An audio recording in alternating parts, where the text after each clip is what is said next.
आज शुरू करते हैं as you like it by William Shakespeare. About the play. As you like it was written by William Shakespeare around 1599 and was first published in the first folio in 1623। 1599 में ये publish हुआ था उसके आसपास, और ये फर्स्ट फोलियो में हुआ था। ये was first published in the first folio in 1623। इसको लिखा था उन्होंने 1599 में, और ये पब्लिश हुआ था 1623 में फर्स्ट फोलियो में। फर्स्ट फोलियो के बारे में बता दें कि उनकी डेथ के बाद उनके जो दो उनके साथी थे शेक्सपियर के, उन्होंने फर्स्ट फोलियो नाम से एक जारी किया था, एक कलेक्शन। उसमें ढेर सारे उनकी राइटिंग्स थी, तो उसी में ये पहली बार पब्लिश हुआ था। It is a romantic comedy enacting the story of Rosalind, who escapes from the court of her uncle to the forest of Arden, where she finds Orlando and falls in love with him। ये एक romantic comedy है। Comedy का sense ये है कि ये जिसकी ending है वो हैप्पी एंडिंग है, सैड एंडिंग वाली ये प्ले नहीं है। रोमांटिक है का मतलब कि इसमें लव का एंगल दिखाया गया है, रोमांस दिखाया गया है,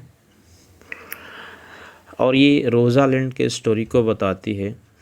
ये प्ले बताता है जो कि रोज़ालैंड अपने अंकल के कोर्ट से, यानी अपने अंकल के क्या बोलेंगे, महल से भाग जाती है फॉरेस्ट ऑफ आर्डन में, और वहाँ उसकी मुलाकात ऑरलैंडो से होती है, जिससे वो प्यार करती है और फिर उससे शादी करती है। हालांकि ये कहानी आपको जो पार्ट आपको दिया गया है पढ़ने के लिए इस बुक में, उसमें ये सारी कहानी आपको नहीं मिलेगी पढ़ने के लिए। शॉर्टकट में आपको बता दें कि इसमें कहानी ये है कि रोज़ालैंड के फादर पहले वहाँ के ड्यूक हुआ करते थे, किंग हुआ करते थे, और रोज़ालैंड के फादर के छोटे भाई यानी रोज़ालैंड के अंकल ने रोज़ालैंड के फादर को वहाँ से पद से हटा करके भगा दिया था। तो उसके फादर फॉरेस्ट ऑफ आर्डन में चले गए थे, यानी आर्डन नाम का एक जंगल था, उसमें चले गए थे अपने कुछ साथियों के साथ, और बाद में रोज़ालैंड भी वहीं भागकर चले जाती है, और ये ऑरलैंडो है वो भी वहीं पे चला जाता है, क्योंकि ऑरलैंडो का जो भाई है बड़ा, वो इसको परेशान करता है, तो ये भी उसमें चला जाता है उसी जंगल में, और फिर उसी जंगल में मुलाकात होती है दोनों की, फिर दोनों का प्यार होता है और दोनों शादी करते हैं। हालांकि प्यार तो इन दोनों का जंगल में जाने से पहले हो गया रहता है, जब वो कुश्ती वाला मैच होता है, अभी आगे आएगा चैप्टर में। This play has been adopted into radio as well as musical plays. इसको रेडियो पे अडॉप्ट किया गया और म्यूज़िकल प्लेज में। इसका मतलब क्या है कि पहले जब ये टेलीविज़न का दौर नहीं था तो रेडियो पे चीज़ें प्रसारित होती थी ऑडियो फॉर्म में, तो इस प्ले को ऑडियो फॉर्म में रेडियो पे प्रसारित किया गया था। और म्यूज़िकल प्ले का मतलब होता है कि प्ले को म्यूज़िक के साथ गा के सुनाना, म्यूज़िकल वे में उसको गाना, उसके साथ वाद्य यंत्रों को बजाना, इस तरीके से प्ले को प्रस्तुत किया जाता था। तो उस फॉर्म में भी इस प्ले को किया गया था। About the play right. William Shakespeare, also known as the bard of Avon, was a great English playwright, actor and poet। William Shakespeare को बार्ड ऑफ एवोन कहा जाता है। बार्ड का मतलब होता है एक कवि जो चीज़ें लिखता है और गाता है, या एक कह सकते हैं कि महान ग्रेट पोएट। एवोन का मतलब है वो जहाँ रहते थे, उस जगह का नाम था एवोन, इसलिए इनको बार्ड ऑफ एवोन कहते हैं। ये प्ले राइट थे, यानी कि ड्रामा लिखते थे, एक्टर थे, यानी खुद एक्टिंग भी करते थे ड्रामा में, और पोएट भी थे, यानी कवि भी थे। He was born in 1564। 1564 में ये पैदा हुए। He began his acting and writing career around the age of 20। बहुत कम उम्र में, लगभग 20 साल की उम्र में इन्होंने अपने करियर की शुरुआत कर दी थी लिखने की और एक्टिंग करने की। इसके पीछे का अपना बैकग्राउंड है, कभी उस पर बात करेंगे कि इनके फादर जो थे वो एक अमीर व्यापारी थे, लेकिन बिजनेस उनका डैमेज हो गया, फिर कुछ परेशानियां हुई, तो अर्ली एज में इन्होंने अपना करियर शुरू कर दिया था। He has written 39 plays, 154 sonnets, and 2 long narrative poems across his career। उन्होंने अपने पूरे राइटिंग करियर में 39 प्लेज लिखे, 154 सॉनेट्स लिखे। सॉनेट्स क्या होता है कि 14 लाइन का एक सेट फॉर्मेट होता है, उसमें कुछ पोएम्स लिखी जाती हैं, उनको सॉनेट्स कहते हैं। एक प्रकार का ये एक जॉनरा है, ये एक हाँ कह सकते हैं एक जॉनरा है जिसमें लिखा जाता है पोएम। 2 long narrative poems.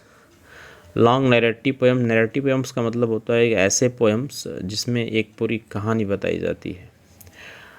तो एक और जॉनरा है बैलेड जिसको कहते हैं, उसमें भी कहानी बताई जाती है। लेकिन इन दोनों में डिफरेंस क्या है कि बैलेड शॉर्ट होता है और नैरेटिव पोएम लॉन्ग होता है, काफ़ी लंबा होता है उससे। He is considered as the world's greatest dramatist who has ever lived। ऐसा माना जाता है कि अब तक दुनिया में जितने भी ड्रामा लिखने वाले लोग हुए हैं उनमें से ये सबसे ज़्यादा महान हैं, यानी William Shakespeare. And his works have been translated into all the major languages of the world. और उन्होंने जो कुछ लिखा उसको आज दुनिया की जो बड़ी बड़ी भाषाएं हैं, यानी कि जिसको बोलने वाले ज़्यादा लोग हैं, लगभग उन सभी भाषाओं में इनकी लिखी हुई चीज़ों का ट्रांसलेशन हो चुका है। Some of his major plays are Romeo and Juliet, Macbeth, Othello and King Lear. ये कुछ उनके और फेमस जो प्लेज हैं उनके नाम हैं। तो आगे बढ़ते हैं इसके brief. The old duke has been vanished from the palace by his brother, the new duke। अभी पृष्ठभूमि बता रहा है, बैकग्राउंड बता रहे कि जो कहानी इसमें है, उस एक छोटा सा बैकग्राउंड क्या है इसका, कि एक पुराना जो ड्यूक है, पहले से जो ड्यूक है, उसको उसके छोटे भाई ने, जो नया ड्यूक बना है, उसको वैनिश्ड कर दिया है, यानी कि देश से निकाला दे दिया है, यानी कि अपने जो उसका देश रहा है उससे कहा, उससे बाहर उसको कर दिया है निकाल करके। The banished duke has gone to the forest of Arden. और जो पुराने ड्यूक थे जिनको बैनिश कर दिया गया है वो फॉरेस्ट ऑफ आर्डन में चले गए हैं। While his daughter Rosalind is in the palace with her cousin Celia. लेकिन जो बैनिश्ड ड्यूक हैं उनकी जो बेटी है जिसका नाम है रोजालिंड, जो मेन कैरेक्टर है इस प्ले का, वो महल में ही रहती है अपने अंकल के साथ। रीज़न है कि जो न्यू ड्यूक हैं उनकी बेटी है सीलिया, उसके साथ रोजालिंड रहती है। रीज़न है कि सीलिया और रोजालिंड का आपस में बॉन्ड इतना स्ट्रांग है कि सगी बहनों से भी ज़्यादा वो करीब हैं, इसलिए सीलिया के वजह से रोजालिंड को महल में ही रखा गया है। At the wrestling match Rosalind and Celia meet Orlando. एक कुश्ती का मैच होता है, उसी दौरान रोजालिंड और सीलिया की मुलाकात ऑरलैंडो से होती है। Who is being oppressed by his elder brother Oliver after his father passes away। और जो ओलिवर है वो ऑरलैंडो का बड़ा भाई है, और ऑरलैंडो की परेशानी ये है कि जो उसका बड़ा भाई ओलिवर है वो उसको परेशान कर रहा, ऑप्रेस्ट करने उसको सता रहा है उसके फादर के मरने के बाद। और उसका फादर क्या है, तो उसके फादर का नाम है रोलैंड डी वाइज। और ये क्या है, तो रोजालिंड के जो फादर थे पुराने ड्यूक, उनके ये बहुत ही अच्छे मित्र, या कहें कि उनके ये बहुत अच्छे एक वॉरियर हुआ करते थे, या उनको एक और वर्ड आता है उसके लिए,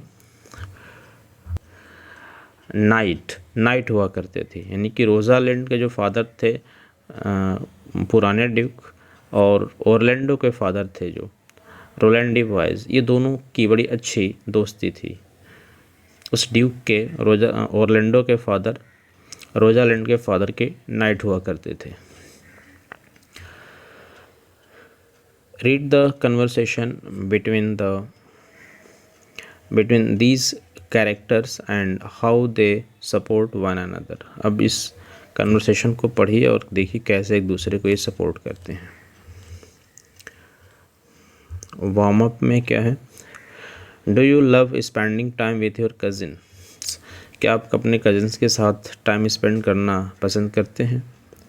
how strong is your bond with them? आपके कज़िन के साथ आपका बॉन्ड कितना मजबूत है? Write a letter to your cousin telling them how much you miss them and how you love and care for them. अपने लव और care और अपनी मिसिंग को दिखाते हुए एक लेटर लिखिए। ये आपकी बात है, करिए। आगे बढ़ते हैं। Read the play that explores the relationship between two sisters Rosalind and cilia and two brothers Oliver and Orlando. इस प्ले को पढ़िए जो दो बहनों की कहानी बताता है, और वो बहनें हैं रोजालिंड और सीलिया, और दो भाइयों की कहानी बताता है, और वो भाई हैं ओलिवर एंड ऑरलैंडो। अब यहाँ से शुरू होता है act first, scene first. Characters इसके कौन कौन मिलेंगे इसमें? ऑरलैंडो मिलेगा, जो कि the younger son of Roland de Boys. Roland de Boys का ये छोटा बेटा है। एक्चुअली रोलैंड डिवाइस के 3 बेटे हैं, लेकिन इसमें जो आपको दिया गया है पार्ट, इसमें सिर्फ 2 बेटों का जिक्र आएगा। एक सबसे बड़ा जो कि ओलिवर है, और एक छोटा जो ऑरलैंडो है। दूसरा है character Oliver, the Elder brother of Orlando and sir Roland's eldest son.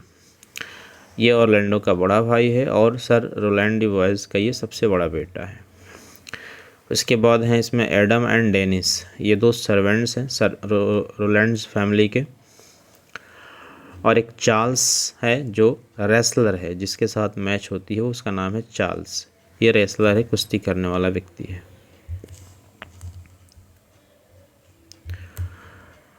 Orchard of Oliver's house, enter Orlando and Adam. जगह कहाँ है कि ओलिवर का घर है, घर के पास में या घर के पीछे आगे जो भी कह लें, वो एक उसका बागीचा है। उस बागीचे का दृश्य है जिसमें कि ऑरलैंडो और एडम दोनों आते हैं, उनका प्रवेश होता है। यानी स्टेज पे जब ये नाटक होगा तो ये दिखेगा कि ओलिवर के घर का बागीचा है और इसमें ऑरलैंडो और एडम की एंट्री हो रही है। Sir Roland has died and Orlando is sorrowful that his brother Oliver is mistreating him। बातचीत का जो बैकग्राउंड है वो क्या है कि सर रोलैंड जो है वो मर चुके हैं, और ऑरलैंडो जो है वो इस बात से दुखी है कि उसका बड़ा भाई जो ओलिवर है वो उसको मिसट्रीट कर रहा है, यानी कि उसके साथ अच्छा व्यवहार नहीं कर रहा है उसके फादर की डेथ के बाद। He shares his misery with Adam when Oliver enters. और इसी को लेकर के वो परेशान है, तो अपनी बातें शेयर करता है अपने घर के जो सर्वेंट है एडम उससे। और जब वो एडम से ये बातें कर रहा होता है, उसी समय ओलिवर की एंट्री होती है, यानी कि ऑरलैंडो अपनी दुख भरी कहानी सुना रहा है एडम से, और उसी समय ओलिवर की एंट्री होती है। अब जो इसकी स्पीच है ऑरलैंडो की, यहाँ से शुरू होती है। ऑरलैंडो बोलता है, I remember that my father has left me 1000 crowns in his will and has given my charge to my brother Oliver to take good care of me, but he has kept me at home with no proper education। Orlando बोलता है Adam से कि मुझे अच्छे से याद है कि जब मेरे पिता की मृत्यु हुई थी तो उन्होंने 1000 क्राउन्स वहाँ का बड़े अमाउंट की करेंसी है क्राउन, और ऑरलैंडो कहता है कि मुझे याद है कि 1000 क्राउन मेरे फादर ने मेरी देख रेख के लिए छोड़ कर गए थे मेरे भाई के ज़िम्मे, लेकिन मेरा भाई जो ओलिवर है वो मेरी अच्छी देख रेख नहीं कर रहा है और वो मुझे घर पे रखा हुआ है विथ नो प्रॉपर एजुकेशन। मुझे घर पे रखा है एक नॉर्मल आदमी की तरह और मुझे ठीक से एजुकेशन भी नहीं दे रहा है। How do I differ from the ox that is kept in his stall. अब वो अपनी तुलना बैल से करता है और कहता है कि अगर इस तरह से बिना एजुकेशन के मुझे वो घर पे रखा है तो जो वो बाड़े में जो बैल रखा हुआ है उससे मैं अलग कैसे हूँ। यानी कि एक जानवर भी बिना एजुकेशन के घर में खा पी के पड़ा हुआ है और मैं भी बिना एजुकेशन के खा पी के पड़ा हुआ हूँ, तो मुझ में और बैल में अंतर क्या रह गया है। These debts of my brother makes me sad. और कहता है कि मेरा भाई जब इस तरह से मेरे साथ व्यवहार करता है तो इससे मुझे दुख होता है। And I will soon रेवेल against these. और मैं जल्दी ही इन सब बातों के खिलाफ विद्रोह करूंगा, यानी अपने भाई के खिलाफ विद्रोह करूंगा इन कारणों से। I can bear no longer. और अब और ज़्यादा मैं इसको बर्दाश्त नहीं कर सकता। ये ऑरलैंडो बोलता है एडम से। Enter Oliver. ये सब बातें ये दोनों एडम और ऑरलैंडो कर रहे हैं, तभी ओलिवर की एंट्री होती है, यानी बड़ा भाई उसका आता है। जब बड़े भाई को आते हुए देखता है तो एडम बोलता है, जो सर्वेंट है वो बोलता है, here comes my master your brother. वो संकेत देता है कि मास्टर अब चुप हो जाइए, आपके बड़े भाई मेरे मालिक आपके बड़े भाई आ रहे हैं, यानी कि आप जो ये सब बातें जो कर रहे हैं हम लोग इसको बंद कर दें। फिर ऑरलैंडो कहता है कि go and hide Adam, then you can see how my brother treats me. Orlando कहता है कि एडम देखो, तुम जाके छुप जाओ और फिर देखना कि मेरा भाई मेरे साथ कैसा व्यवहार करता है, तब तुम्हें इस बात की समझ होगी कि वास्तव में जो मैं कह रहा हूँ वो कितना सच है या झूठ है। Adam lives. ये जब ऑरलैंडो कहता है छुपने को तो वो एडम चला जाता है वहाँ से। अब ओलिवर बोलता है, यानी बड़ा भाई बोलता है, now sir what are you making here. बोलता है अपने छोटे भाई को नाउ सर। नाउ सर क्या है, ये व्यंग्यात्मक भाषा है, उसको सर कह रहा है व्यंग्यात्मक रूप से, एक तरह चिढ़ाने के अंदाज में कि और श्रीमान जी आप यहाँ क्या कर रहे हैं। मेकिंग का मतलब यहाँ पर डूइंग से है, ओल्ड इंग्लिश में ऐसे होता था। तो आप यहाँ क्या कर रहे हैं श्रीमान, ऐसे बोलता है। Orlando nothing, I was never taught to make anything. Orlando भी जो उसी अंदाज में उसका जवाब देता है अपने भाई का, कह रहा है कुछ नहीं। और फिर कह रहा है कि I was never taught to make anything, मुझे कभी कुछ करने के लिए कुछ सिखाया ही नहीं गया कि मैं कुछ अच्छा करूं। यानी कि वो ये कहना चाहता है कि तुमने मुझे अच्छा एजुकेटेड पर्सन बनाया ही कहाँ कि मैं कुछ अच्छा करूं। इस तरीके से वो भी उसी की भाषा में जवाब देता है। Oliver do something useful and get lost from here. अब उसको अपने भाई का जवाब सुन करके गुस्सा आता है, क्योंकि उसे लगता है कि मैं एक मैं एक नाइट हूँ और मेरे खिलाफ इस तरह से कैसे बेरुखी से बात नहीं कर सकता है। तो उसे गुस्सा आता है और गुस्से में कहता है कि do something useful and get lost from here. कुछ ढंग का काम करो और यहाँ से एकदम दफ़ा हो जाओ मेरे आँख के सामने से, ऐसा ओलिवर बोलता है। फिर Orlando what money of mine have I spent lavishly that I should suffer in poverty now. अब ऑरलैंडो सीधे सीधे मुद्दे पे आता है और पूछता अपने भाई से कि जो मेरे हिस्से का पैसा जो मेरे फादर ने मेरे लिए रखा था डेथ के बाद के लिए, उस पैसे को मैंने कैसे लेविशली यानी कैसे मैंने बहुत विलासितापूर्वक खर्च कर दिया कि आज मैं गरीबी में हूँ। यानी उसके कहने का तात्पर्य ये है कि पूछता है कि मेरे हिस्से के पैसे से मैंने कौन सी अय्याशी की है, कौन सा बहुत ज़्यादा विलासितापूर्ण जीवन जिया है जो आज मैं इस तरह से गरीबों की तरह जी रहा हूँ। Oliver do you know where you are sir. अब ओलिवर को और गुस्सा आता है कि मुझसे ये जवान कैसे लड़ा रहा है, इस तरह के सवाल मुझसे मेरे सामने कैसे कर रहा है, मैं नाइट हूँ, इसकी औकात कैसे हो गई मुझसे इस तरह से बात करने की। तो पूछता है कि do you know where you are sir. करे क्या आपको पता है सर श्रीमान जी आप कहाँ खड़े हैं, यानी आपको अंदाज़ा है कि आप किससे बातें कर रहे हैं। ऑरलैंडो कहता है yes yes sir very well here in your orchard. Orlando भी उस दिन पूरे मूड में है एकदम। कहता है कि हाँ श्रीमान जी, बिल्कुल मुझे पता है मैं कहाँ हूँ, बहुत अच्छे तरीके से जानता हूँ, मैं आपके बागीचे में खड़ा हूँ। Oliver, do you know before whom you are. फिर कहता है कि ओलिवर की क्या आपको पता है कि आप किसके सामने खड़े हैं। फिर ऑर्लैंडो कहता है आगे, yes sir, better than you know me. जब ओलिवर पूछता है कि क्या आपको पता है कि आप किसके सामने खड़े हैं, तो ऑर्लैंडो जवाब देता है उसके अंदाज में, या कहें कि उससे ज़्यादा बढ़ करके एक कदम आके जवाब देता है कि यस सर, हाँ सर, बिल्कुल मुझे पता है, बेटर देन यू नो मी, मुझे बिल्कुल पता है कि मैं किसके सामने खड़ा हूँ, और शायद आपसे ज़्यादा बेहतर पता है मुझे। यानी कहने का मतलब है कि जितना आप मुझे बेहतर जानते हैं उससे ज़्यादा बेहतर मैं आपको जानता हूँ कि मैं किसके सामने खड़ा हूँ। Since you are the eldest the tradition considered you better than मी।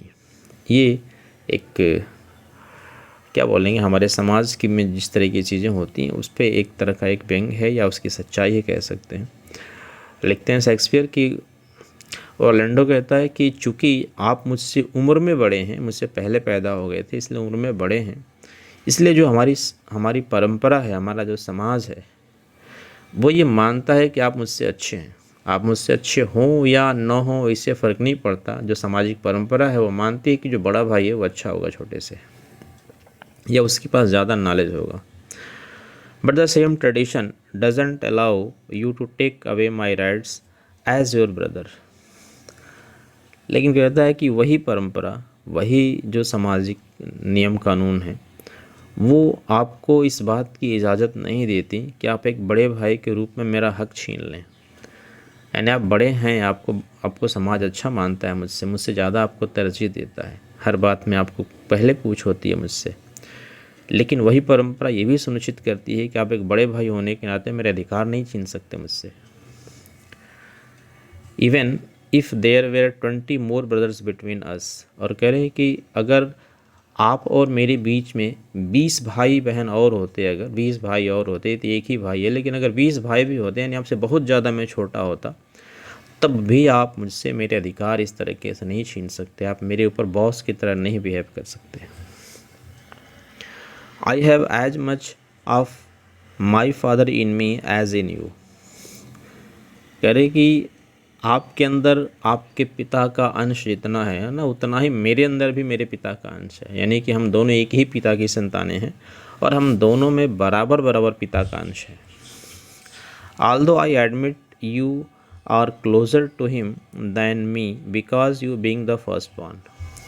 यद्यपि कह रहे, फिर यद्यपि मैं ये स्वीकार करता हूँ कि आप पिता से ज़्यादा नज़दीक थे, और इसका कारण ये नहीं था कि आप गुणों में अच्छे थे, इसका कारण ये था कि प्राकृतिक रूप से आप मुझसे पहले पैदा हो गए थे, आपकी उम्र ज़्यादा हो गई मुझसे, आप प्राकृतिक रूप से पहले पैदा हो गए थे, इसलिए पिता के नज़दीक आपको रहने का ज़्यादा समय मिला, इसलिए आप पिता के ज़्यादा नज़दीक हैं। ओलिवर कहता, how dare you talk so, tries to strike him. अब ओलिवर का गुस्सा एकदम से अनकंट्रोल्ड हो जाता है और वो कहता है कि तुम्हारी हिम्मत कैसे हो गई, तुम इस तरीके से मुझसे बात करोगे। ट्राइज टू स्ट्राइक हिम, उसको मारने की कोशिश करता है, नहीं हाथ उठाता है उसके ऊपर मारने के लिए।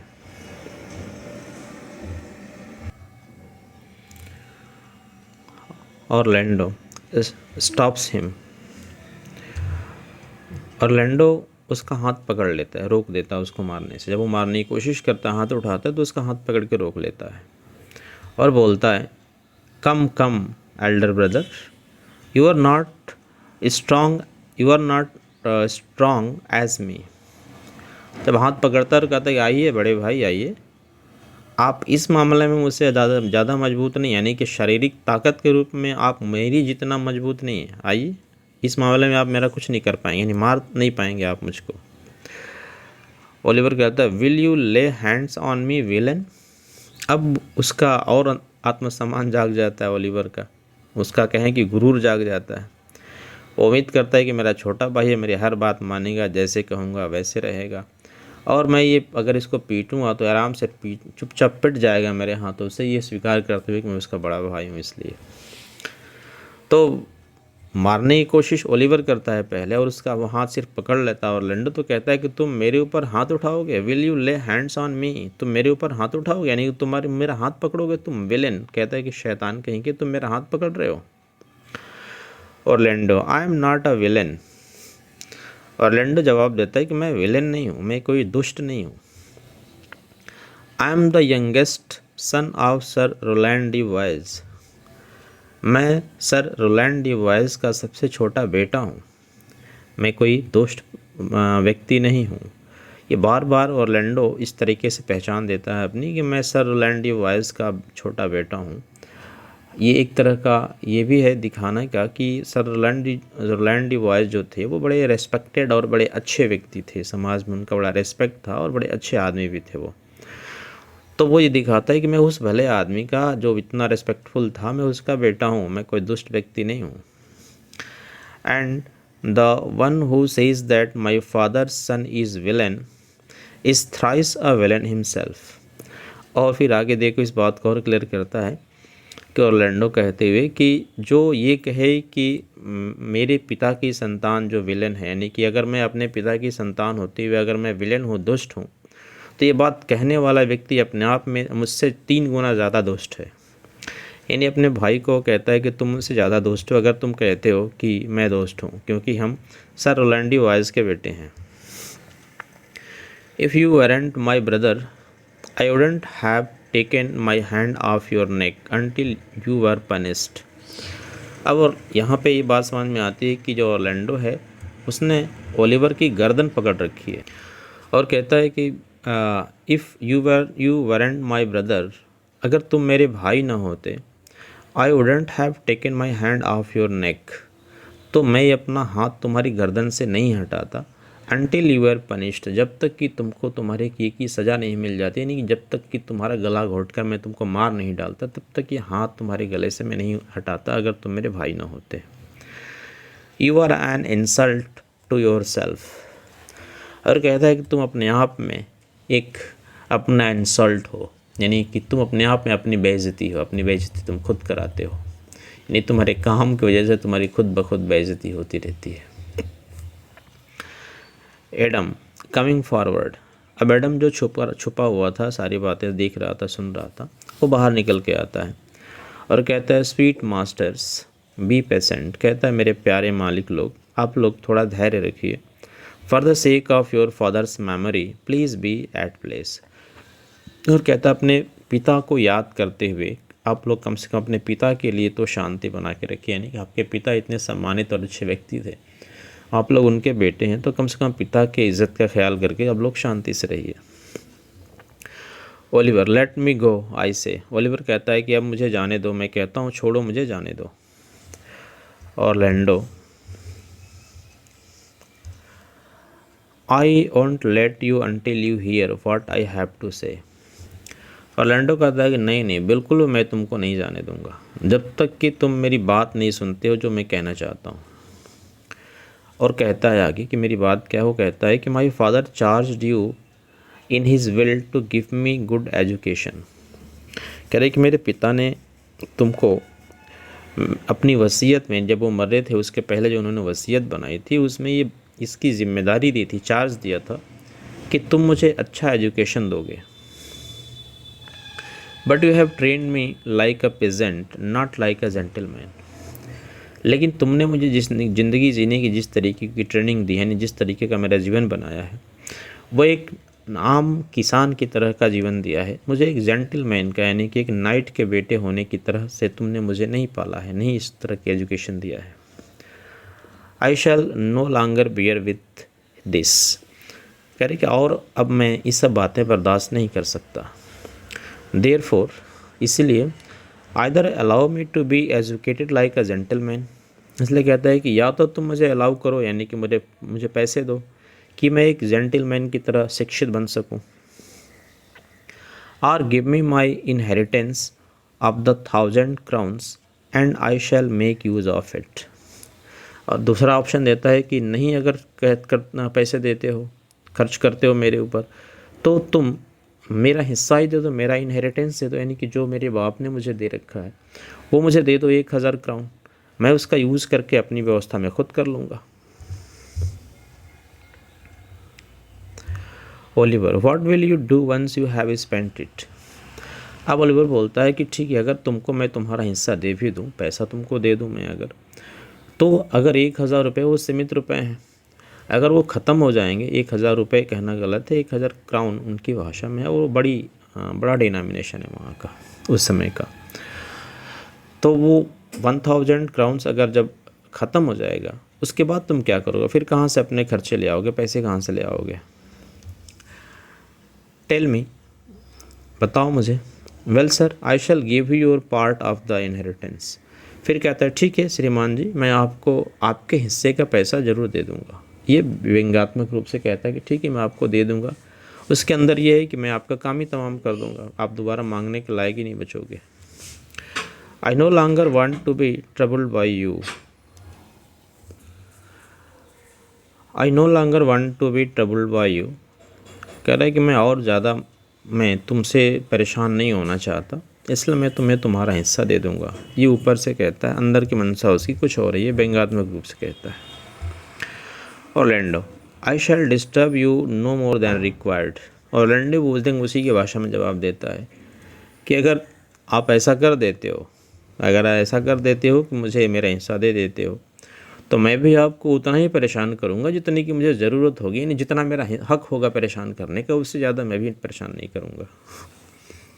Oliver to Adam, get out with him you old dog. Oliver अब एडम को की तरफ मुंह करके बोलता है कि यहाँ से चले जाओ, दफ़ा हो जाओ, यू ओल्ड डॉग, यानी तुम बूढ़े आदमी। एक तरह से एक माइल्ड गाली है ये ओल्ड डॉग कहना। एडम कहता है, is old dog my reward. अब उसको एडम को भी बुरा लगता है, क्योंकि वो उसके फादर के ज़माने का सर्वेंट है, घर में काम करते करते बूढ़ा हो गया है। तो वो कहता है क्या ये मेरा इनाम है ओल्ड डॉग कहना, यानी मुझे ओल्ड डॉग कहा जाना, क्या ये मेरा इनाम है कि मैं यहाँ से ज़िंदगी बीत गई मेरी आपके यहाँ नौकरी करते करते, और अब मैं बूढ़ा हो गया हूँ तो मुझे ओल्ड डॉग कह के गाली दे रहे हैं। I have served you your family so long, मैंने बहुत लंबे समय तक आपके परिवार की सेवा की है। Peace be with my old master, कह रहे कि मेरे पुराने मालिक शांति से रहें, यानी जहाँ भी कहीं हैं वो बड़ी शांति से स्वर्ग में रहें। How he would never have called me so, उन्होंने कभी भी मुझे इस तरीके से बात नहीं की थी मेरे साथ, यानी कभी भी मुझे उन्होंने इस तरह से बुरा भला नहीं कहा था।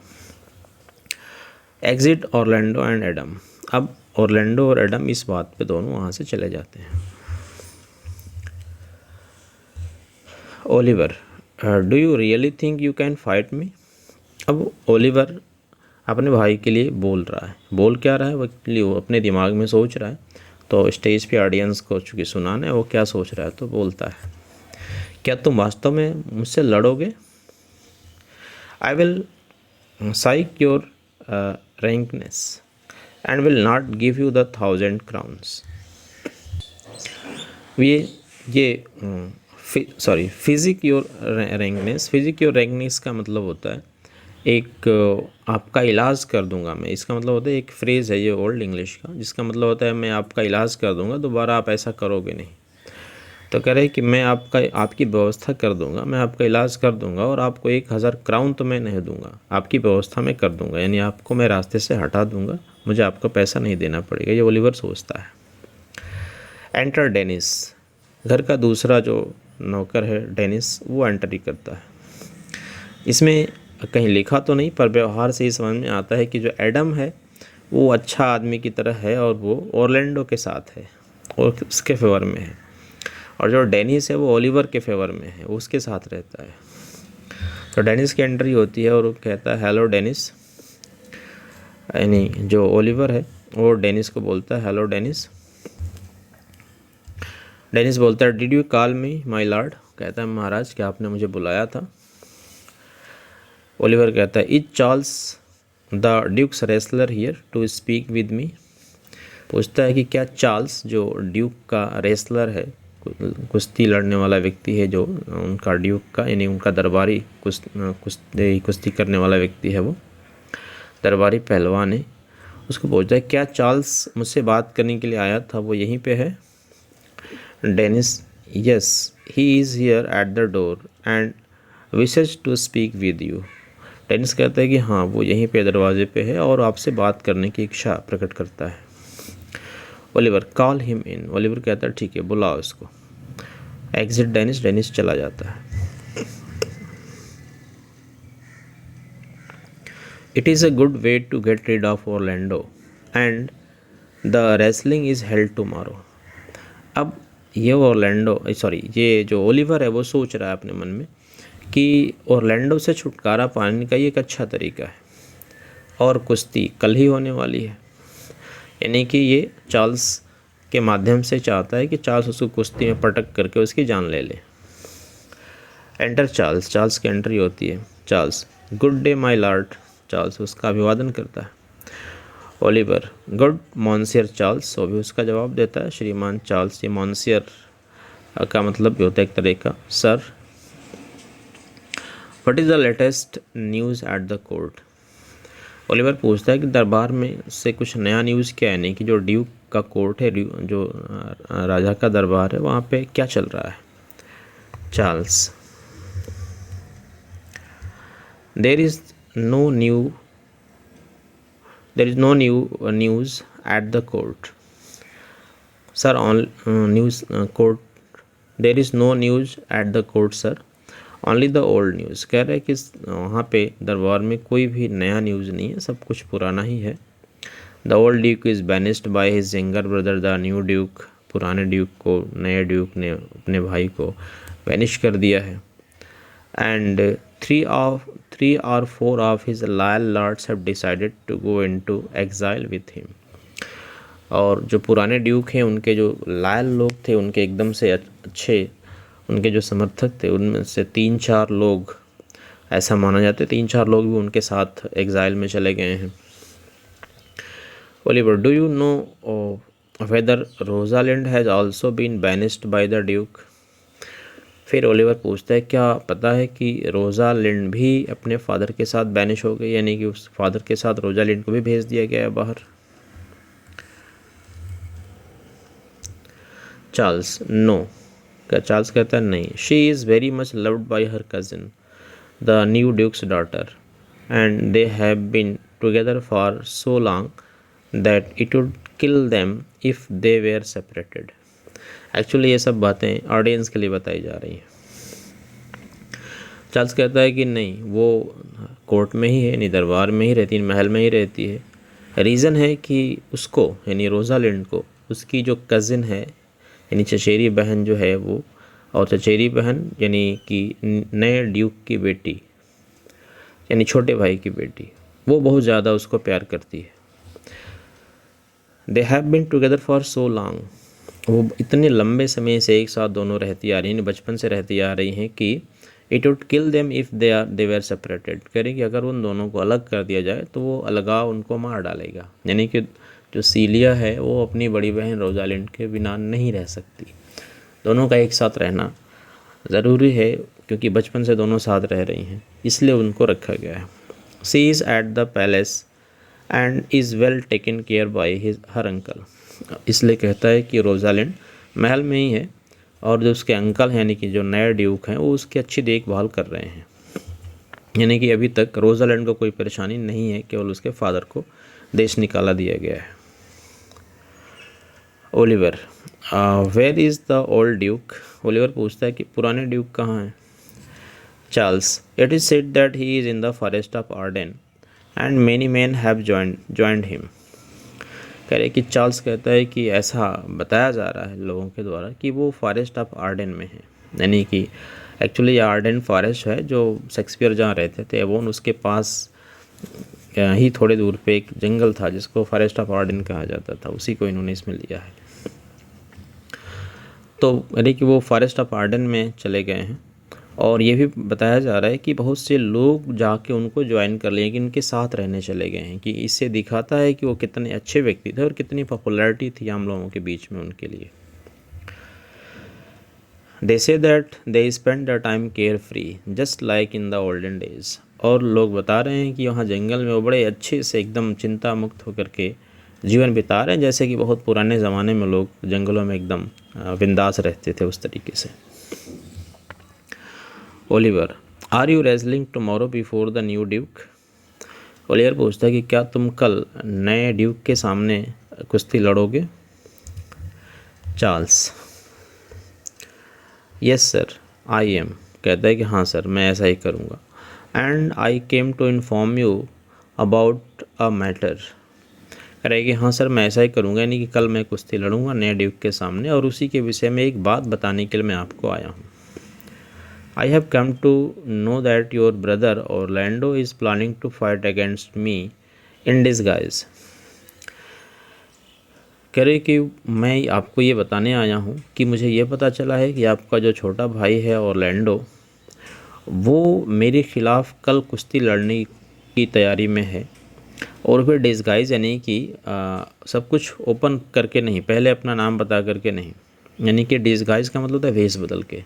अब यहाँ डिसगाइज क्यों लिखा है नहीं समझ में आता, क्योंकि आगे इस तरह का कुछ डिसगाइज नहीं समझ में आता। फिर वो अपना परिचय तो बताता है जब वो जीत जाता है तो, लेकिन यहाँ डिसगाइज लिखा हुआ है। फिर भी मतलब ये है मामला कि वो चार्ल्स से बताने आया है कि ओलिवर का भाई ऑरलैंडो, ओलिवर से बताने आया कि आपका छोटा भाई ऑरलैंडो कल कुश्ती लड़ने की प्लानिंग कर रहा है मेरे साथ। Tomorrow I am wrestling for my reputation and if any one escapes from me without a broken limbs it would be exceptional. और ये बताने इसलिए आया है चार्ल्स ओलिवर को क्योंकि वो ये कहना चाह रहा है कि कल जो मेरी कुश्ती होगी नए ड्यूक के सामने वो मेरे रेपुटेशन के लिए होगी, मेरे सम्मान की बात होगी, मेरी प्रतिष्ठा के लिए होगी। और जहाँ प्रतिष्ठा की बात आएगी तो मैं उस समय कुश्ती में किसी को छोड़ूंगा नहीं, देखूंगा नहीं कि कौन है मेरे सामने, अपनी प्रतिष्ठा बचानी है। तो इसलिए कह रहा है कि कल अगर कोई भी मुझसे अपने बिना हाथ पैर तुड़वाए अगर बच जाता है तो वो अपवाद होगा, यानी कि कल जो भी मेरे सामने आएगा लड़ने के लिए मैं उसके हाथ पैर तोड़ दूंगा। इसलिए बताने आया हूँ कि आप अपने भाई को मना लीजिए। Your brother is very young, और आपका भाई बहुत अभी छोटा है उम्र में। For the love I have for you I hate to crush him, कह रहे कि आपको मैं चूँकि बहुत सम्मान देता हूँ, प्यार करता हूँ, इसलिए मैं नहीं चाहता कि आपके भाई को मैं क्रश करूँ, यानी आपके भाई का हाथ पैर तोड़ूँ। But tomorrow my honour is at stake, लेकिन कल मेरी इज़्ज़त दाव पे लगी होगी। And I can't let him win, और कल मैं आपके भाई को जीतने नहीं दे सकता, यानी कल मैं आपके भाई को हरा दूंगा, और हराऊंगा तो हाथ पैर तोड़ दूंगा। Please try to dissuade him from fighting tomorrow, इसलिए कहता है कि आप कोशिश करिए कि कल आप मुझसे कुश्ती ना लड़े, इसके लिए आप उसे मना लीजिए। परसुएड का अपोजिट है डिसवेड, मतलब किसी काम को ना करने के लिए किसी को मनाना। If he still fights me his disgrace and fall shall be due to his own deeds, और कहता है कि अगर कल मनाने के बाद भी नहीं मानता, अगर वो कुश्ती कल मुझसे लड़ता ही है तो जो उसकी डिसग्रेस होगी, यानी उसकी जो बेइज्जती होगी, उसके जो नुकसान होगा वो उसके अपने काम की वजह से होगा, उसमें मेरा कोई दोष नहीं होगा। Oliver, thank you for your love. Oliver कहता है कि जो तुमने मेरे प्रति अपना सम्मान और प्यार दिखाया इसके लिए धन्यवाद। I came to know of my brother's intention, मुझे भी अपने भाई के मनसे के बारे में पता चला है।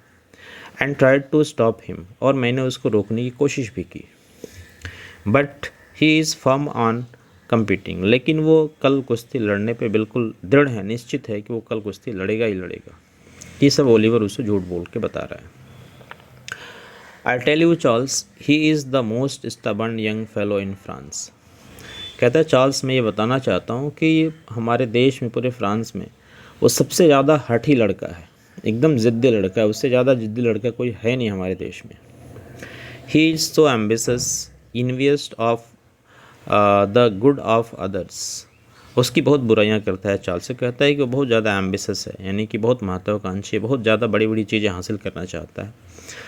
इन्वियस ऑफ गुड इन अदर्स, किसी भी दूसरे व्यक्ति के पास कोई अच्छा चीज़ हो, कोई अच्छा गुण हो किसी में, तो उससे वो जलता है, उसके अंदर जलन बहुत है। ये अपने भाई की बुराइयां कर रहा है ताकि चार्ल्स उसके खिलाफ गुस्सा हो जाए। And secretly tries to plan against me, और फिर पूरी बात खोल के कहता है कि वो चुपके से मेरे खिलाफ प्लानिंग कर रहा है, यानी कि मुझे मारने की, मुझे हटाने की कोशिश कर रहा है। हिज ओन ब्रदर, अपने भाई के खिलाफ वो कॉन्स्पिरेसी कर रहा है। देयरफॉर यूज़ योर जजमेंट, इसलिए मैं कहता हूँ तुम अपने बुद्धि विवेक का प्रयोग करो, जो तुम्हें उचित लगता है उसके साथ कल तुम उसके साथ करो कुश्ती के अखाड़े में। I would rather have you break his neck than his finger, और फिर अपनी मंशा पूरी जाहिर कर देता है ये कहते हुए कि कुश्ती लड़ते समय मैं तो ये कहूँगा कि तुम उसके लिम्स, यानी कि हाथ पैर होता है लिम्स का मतलब, यानी कह रहा है कि तुम उसकी उंगलियां मत तोड़ो बल्कि कुश्ती में, बल्कि तुम उसकी कुश्ती लड़ते समय गर्दन तोड़ दो, वो मर जाए, ख़त्म हो जाए पूरा। विथ टीयर्स आई से ही is so young yet so villainous, कह रहे कि मुझे बड़े दुख के साथ ये कहना पड़ रहा है कि अभी वो बहुत छोटा है लेकिन बहुत ज़्यादा विलेनस है, बहुत ज़्यादा दुष्टता उसके अंदर आ गई, इतनी कम उम्र में ही उसके अंदर बहुत ज़्यादा दुष्टता आ गई है। ये सब ओलिवर कह रहा है चार्ल्स को ताकि वो अपने भाई के केस को ख़त्म करवा सके अपने रास्ते से। Charles, I am glad that I came here to you. Charles कहता है कि मैं खुश हूँ कि मैं आपके पास आया मिलने के लिए, आपको बताने के लिए। यानी चार्ल्स कहता है कि मुझे खुशी हुई कि मैं आपके पास आया ताकि मुझे ये सारी बातें ऑरलैंडो के बारे में पता चल गई आपसे। If he comes tomorrow I shall pay him, करे अगर वो कल मेरे सामने कुश्ती लड़ने आता है तो मैं उसे ज़रूर उसका इनाम दूंगा, यानी उसे मज़ा चखाऊंगा, यानी कि जो आप कह रहे हो मैं करूँगा। If he returns from the wrestling unharmed I shell never wrestle for a price again, और ये वादा करता है चार्ल्स और ओलिवर से कि अगर वो कुश्ती के अखाड़े से कल वो बिना नुकसान पहुँचे, अगर वो सही सलामत बच के निकल जाता है मेरे सामने से, तो मैं आपसे वादा करता हूँ कि दोबारा फिर कभी कुश्ती नहीं लड़ूंगा इनाम के लिए, यानी कि मैं प्रोफेशनल कुश्ती करना छोड़ दूंगा अगर वो कल मुझसे बच के निकल जाता है तो। ये चार्ल्स उससे वादा करता है ओलिवर से। ओलिवर कहता है फेयरवेल गुड चार्ल्स, कहता है चार्ल्स विदा होते हैं हम लोग।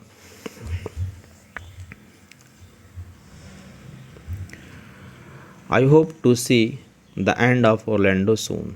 अब ये ओलिवर, चार्ल्स चला जाता है, ओलिवर वहीं पे अभी है और ये अपने मन में सोच रहा है, कह रहा है कि मैं आशा करता हूँ कि जल्दी ही ऑरलैंडो का खात्मा हो जाएगा, यानी ऑरलैंडो से मुझे मुक्ति मिल जाएगी। I don't know why I hate this boy so much, कहता है कि मुझे नहीं समझ में आता कि आखिर मुझे इस लड़के से इतनी नफ़रत क्यों होती है।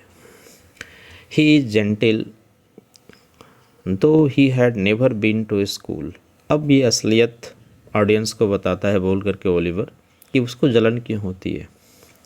कह रहे कि ही is gentle though he had never been to school, कह रहे यद्यपि मैंने उसे कभी स्कूल नहीं भेजा, कभी कोई एजुकेशन नहीं दिया, फिर भी उसके अंदर पढ़े लिखों की तरह जेंटिलमैन वाली आदतें हैं, जेंटिलमैन वाले विचार हैं उसके साथ।